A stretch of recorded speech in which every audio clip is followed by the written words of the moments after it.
चिखलगी भुयार मठाचे मठाधिपती तुकाराम बाबा महाराज प्रतिवर्षाप्रमाणे यंदाही श्री संत सयाजी बागडे बाबा यांच्या पुण्यतिथीनिमित्त एक गाव एक गणपती मोहीम राबवणाऱ्या गावांना श्रींच्या मूर्त्या मोफत भेट देण्यात आल्या। राष्ट्रीय संत गाडगे बाबा यांचे परम शिष्य वैराग्य संपन्न श्री संत बागडे बाबा यांच्या पुण्यतिथीनिमित्त मागील 14 वर्षांपासून एक गाव एक गणपती राबवणाऱ्या गणेश मंडळाला श्रींची मूर्ती भेट देणाऱ्या तुकाराम महाराज यांनी यावर्षी जत तालुक्यातील 51हून अधिक गणेश मंडळांना श्रींची मूर्ती भेट दिली आहे। यात प्रामुख्याने जत तालुक्यात एक गाव एक गणपती मोहीम राबवणाऱ्या गणेश मंडळाला गावाला प्राधान्य देण्यात आले।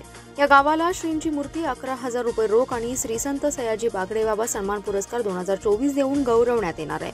एक गाव एक गणपती बरोबर आणि टी-शर्ट तसेच अन्यही सहकार्य करण्यात येणार आहे। संख येथील बाबा आश्रमात श्रींच्या मूर्ती गणेश मंडळांना देण्यात आल्या।